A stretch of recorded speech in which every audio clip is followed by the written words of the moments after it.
ગીરના સિંહોમાં ફેલાયેલો જીવલેણ રોગચાળો શું છે? શું તે એશિયાઈ સિંહોનું અસ્તિત્વ ભૂંસી નાખશે? આ રોગ કેવી રીતે ફેલાય છે અને શા માટે તે સિંહો માટે આટલો ખતરનાક છે? શું ગીર ફરી એકવાર 2018 ને 2020 જેવી વિનાશક સ્થિતિ તરફ આગળ વધી રહ્યું છે? તો ચાલો આ વિષય પર આપણે ડિટેલમાં જાણકારી મેળવીએ. નમસ્કાર દર્શક મિત્રો, @thread ગુજરાતમાં આપનું સ્વાગત છે. દર્શક મિત્રો, આજે આપણે એક એવા વિષય પર વાત કરવા જઈ રહ્યા છે કે જે માત્ર ગુજરાત કે ભારત જ નહીં પરંતુ સમગ્ર વિશ્વના વન્યજીવી પ્રેમીઓ માટે ચિંતાનો વિષય છે.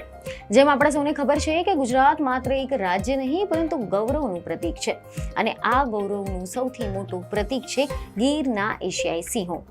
દુનિયાભરમાં જ્યાં પણ એશિયાઈ સિંહોની વાત થાય છે ત્યાં ગીરનું નામ ગર્વથી લેવામાં આવે છે, કારણ કે સમગ્ર વિશ્વમાં કુદરતી રીતે જીવતા એશિયાઈ સિંહોનું એકમાત્ર ઘર છે ગીર. સદીઓ સુધી શિકાર, દુષ્કાળ અને માનવ હસ્તક્ષેપની વચ્ચે ટકી રહેલા આ રાજા આજે ફરી એકવાર ખતરાના મોં પાસે આવીને ઊભા છે. આ વખતે શિકારી પાસે બંદૂક નથી, આ વખતે હુમલો કોઈ માણસે નથી કર્યો, આ વખતે શત્રુ એટલો નાનો છે કે તે આંખે તો દેખાતો પણ નથી, પરંતુ તેની અસર એટલી ભયાનક છે કે જંગલનો રાજા પણ તેની સામે લાચાર બની ગયો છે. આ ખતરનાક દુશ્મનનું નામ છે બબેસિયોસિસ. ગીરનું જંગલ જે એશિયાઈ સિંહોનું એકમાત્ર નિવાસસ્થાન છે, આજે ફરી એકવાર ગંભીર સંકટના વાદળો નીચે ઘેરાયેલું જોવા મળી રહ્યું છે.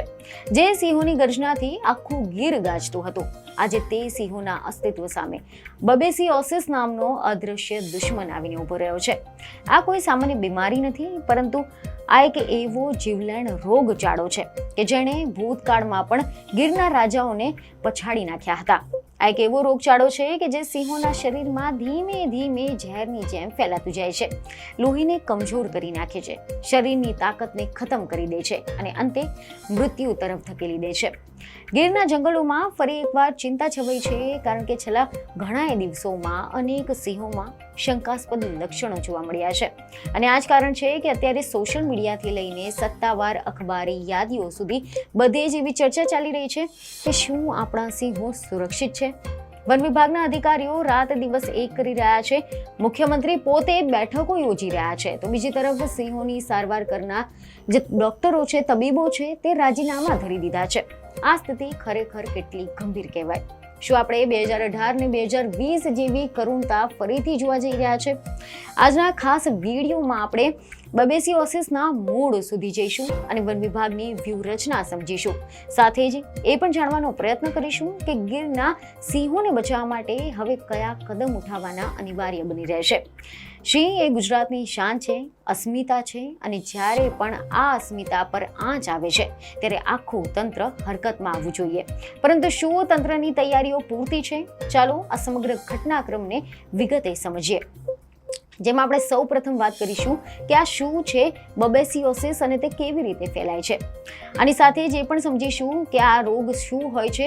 તેવા અહેવાલો સામે આવી રહ્યા છે કે વિજ્ઞાનની ભાષામાં કહીએ તો આજે બબેસિયોસિસ છે એ બબેસિયા નામના પ્રોટોઝુઆ છે, એટલે કે એક પ્રકારનો સૂક્ષ્મ જીવાણુઓથી થતો રોગ છે અને આ રોગ સીધો જ સિંહોના લોહી પર હુમલો કરે છે. સિંહના શરીરમાં રહેલા રક્તકણો એટલે કે રેડ બ્લડ સેલ્સ એટલે કે RBC ને આ જીવાણુઓ તોડી નાખે છે. હવે વિચાર કરો કે જો લોહીના રક્તકણો જ નાશ પામે તો પછી શરીરમાં ઓક્સિજનનું વહન કેવી રીતે થાય? જ્યારે રક્તકણો ઘટવા લાગે છે ત્યારે સિંહ એનિમિયા એટલે કે પાંડુ રોગના શિકાર બને છે. સિંહ અશક્ત થઈ જાય છે, તેને તાવ આવે છે, ખોરાક લેવાનું બંધ કરી દે છે અને પછી ધીમે ધીમે તેના મહત્વના અંગો કામ કરવાનું બંધ કરવા લાગે છે. આના પરિણામે તેનું કરુણ મૃત્યુ થાય છે.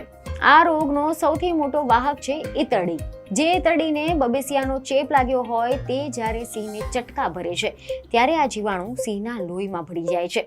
ઉનાળાની ઋતુમાં જ્યારે તાપમાન ઊંચું હોય અને વાતાવરણ સૂકું હોય ત્યારે જંગલી પ્રાણીઓમાં ઈતરડીનો પ્રકોપ વધી જાય છે અને આ જ કારણ છે કે અત્યારે ગીરમાં આ રોગચાળો ફાટી નીકળ્યો હોવાની ભીતિ સેવાઈ રહી છે. હવે જો આપણે વાત કરીએ વર્તમાન સ્થિતિની કે હાલમાં કેટલા સિંહોના મોત થયા છે અને કેટલાને આઇસોલેટ કરવામાં આવ્યા છે, તો આ અંગે એવા સમાચાર સામે આવી રહ્યા છે કે ગીરમાં અત્યાર સુધીમાં શંકાસ્પદ બબેસિયોસિસથી 2 સિંહોના મોત થયા હોવાનું સરકારે જણાવ્યું છે. જો કે મીડિયામાં તો એવી પણ વાતો વહેતી થઈ હતી કે છેલ્લા 10 દિવસમાં 5 જેટલા સિંહોના મોત થયા છે, પરંતુ વન મંત્રી અર્જુન મોઢવાડિયાએ સ્પષ્ટતા કરી છે કે અન્ય સિંહોના મોત પરસ્પર લડાઈ એટલે કે ઇનફાઇટિંગ અથવા તો અન્ય કુદરતી કારણોસર થયા છે. અને સૌથી મોટી ચિંતાની વાત એ છે કે વન વિભાગે સાવચેતીના ભાગરૂપે 17 જેટલા સિંહોને આઇસોલેટ કર્યા છે અને આ 17 સિંહોમાં આ રોગના લક્ષણ જોવા મળ્યા છે તેવી પણ આશંકા છે અને તેથી જ તેમને જંગલના અન્ય પ્રાણીઓથી અલગ રાખીને ખાસ સારવાર આપવામાં આવી રહી છે. ગીર ગઢડા અને બાબરિયા વિસ્તારના 10 કિલોમીટરની ત્રિજ્યામાં આવતા તમામ સિંહોનું અત્યારે 24 કલાક મોનિટરિંગ કરવામાં આવી રહ્યું છે. વન વિભાગના ટ્રેકર્સ અને ફિલ્ડ સ્ટાફ દરેક સિંહની હલનચલન, તેની આંખો, તેના નાકમાંથી નીકળતો પ્રવાહ અને તેના ખોરાક પર નજર રાખી રહ્યો છે. મહત્વનું છે કે ગીરના સિંહો માટે આ રોગચાળો કોઈ નવી વાત નથી, પરંતુ દર વખતે તે વધુ ઘાતક સાબિત થાય છે. મીડિયામાંથી એવા અહેવાલ સામે આવી રહ્યા છે કે વર્ષ 2018માં જ્યારે કેનાઇન ડિસ્ટેમ્પર વાયરસ એટલે કે CDVએ દસ્તક આપી હતી ત્યારે 30થી વધુ સિંહોના મોત થયા હતા. તે સમયે નિષ્ણાતોએ નોંધ્યું કે આ રોગની સાથે સિંહોમાં બબેસિયોસિસનો ચેપ પણ જોવા મળ્યો હતો. વાયરસ સિંહની રોગ પ્રતિકારક શક્તિ ઘટાડે છે અને ત્યારબાદ પ્રોટોઝોઆ તેના લોહીને પી જાય છે. વર્ષ 2020માં પણ આશરે 20થી વધુ સિંહો બબેસિયોસિસના કારણે કાળનો કોળિયો બન્યા હતા. આ ઇતિહાસ આપણને ચેતવણી આપે છે કે જો આપણે અત્યારે યોગ્ય પગલાં નહીં લઈએ તો પછી આ આંકડો 17થી વધીને ઘણો આગળ જઈ શકે છે. એશિયાઈ સિંહોની વસ્તીમાં વર્ષોની મહેનત બાદ વધારો થયો છે, પરંતુ આવી એક સિઝન આખી મહેનત પર પાણી ફેરવી શકે છે. આ સિવાય જ્યારે જંગલમાં આગ લાગી હોય ત્યારે ફાયર બ્રિગેડના જવાનો જો હડતાલ પર જતા રહે તો પછી શું થાય? જી હા, અત્યારે ગીરમાં પણ કંઈક આવું જોવા મળી રહ્યું છે. એવા સમાચાર સામે આવી રહ્યા છે કે સિંહોના જીવન બચાવનારા 9 જેટલા અનુભવી પશુ ચિકિત્સકોએ સામૂહિક રાજીનામા ધરી દીધા છે. આ તબીબો કોન્ટ્રાક્ટ પર ફરજ બજાવતા હતા અને વર્ષોથી સિંહોના રેસ્ક્યુ અને સારવારમાં માહેર હતા. તેમનો વિરોધ સરકારની નવી ભરતી નીતિ સામે છે. સરકાર જે કાયમી ભરતી કરવા જઈ રહી છે તેમાં આ અનુભવી ડોક્ટરોને કોઈ પ્રાધાન્ય મળતું નથી. તબીબોનું કહેવું છે કે સિંહની સારવાર કરવી એ ગાય કે ભેંસની સારવાર કરવી જેવી બાબત નથી.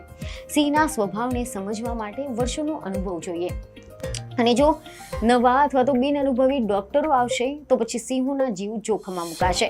14 જૂન પછી આ ડોક્ટરો કામ છોડી દેશે, જે વન વિભાગ માટે સૌથી મોટો પડકાર છે. જો જૂન મહિનામાં રોગચાળો વધુ વકરે તો પછી સિંહોની સારવાર કોણ કરશે? આ એક યક્ષ પ્રશ્ન છે. હવે નજર કરીએ સરકારી પગલાં અને સાવચેતીની વ્યૂહરચના પર.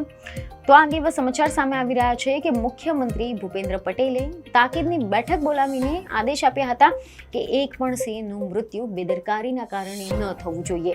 વન વિભાગે અત્યારે 350થી વધુ સિંહોનું ડી-ટેકિંગ ઇતરડી દૂર કરવાની પ્રક્રિયા શરૂ કરી છે.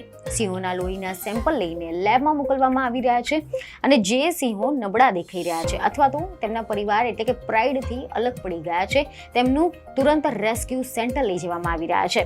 વનમંત્રીએ ખાતરી આપી છે કે આપણી પાસે પૂરતી દવાઓ અને રસીઓ ઉપલબ્ધ છે. અમેરિકા અને અન્ય દેશોના નિષ્ણાતોની પણ સલાહ લેવામાં આવી રહી છે અને ગીરના સિંહોની મેનેજમેન્ટ સિસ્ટમ વિશ્વભરમાં શ્રેષ્ઠ માનવામાં આવે છે અને તે જ સિસ્ટમને અત્યારે કસોટીની એરણે ચડાવવામાં આવી છે. આખરે સવાલ ઊભો એ થાય છે કે શું આપણે માત્ર ઉનાળાની રાહ જોઈએ છે કે રોગચાળો આવે પછી જ જાગવું જોઈએ? સિંહોના નિવાસસ્થાનમાં ઇતરડીનો પ્રકોપ ઘટાડવા માટે કોઈ કાયમી ઉકેલની જરૂર છે. પશુ ચિકિત્સકોના પ્રશ્નોનો માનવીય અભિગમને ઉકેલવા જોઈએ જેથી કરીને અનુભવી હાથો સિંહોની સેવામાં ટકી રહે. ગીર એ માત્ર વન વિભાગની જાગીર નથી, પરંતુ દરેક ગુજરાતવાસીઓની જવાબદારી પણ છે અને જો આ રીતે એક પછી એક સિંહોના મોત થતા રહેશે તો પછી આવનારી પેઢી કદાચ સિંહને માત્ર ફોટામાં જ જોશે.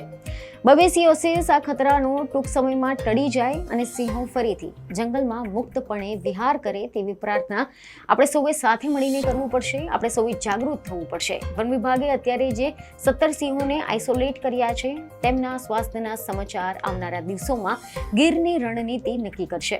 સિંહની એક ત્રાડ માટે ગીરની વનસ્પતિઓ પણ તરસતી હોય છે અને ત્યારે આ જીવલેણ પ્રોટોઝોઆ સામેની જે લડાઈ છે તેમાં વિજય મેળવવો અનિવાર્ય છે.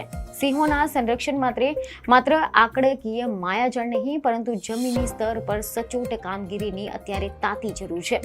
પશુ ચિકિત્સકો અને વન વિભાગ વચ્ચેનો તાલમેલ જ આ સંકટમાંથી સિંહોને ઉગારી શકશે.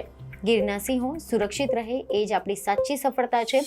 તો આશા છે કે આ માહિતી તમને મહત્વની લાગી હશે, જેથી અમારા વિડીયોને લાઇક અને શેર જરૂરથી કરજો. બીજને ખબરો સાથે ફરી મળીશું. ધન્યવાદ.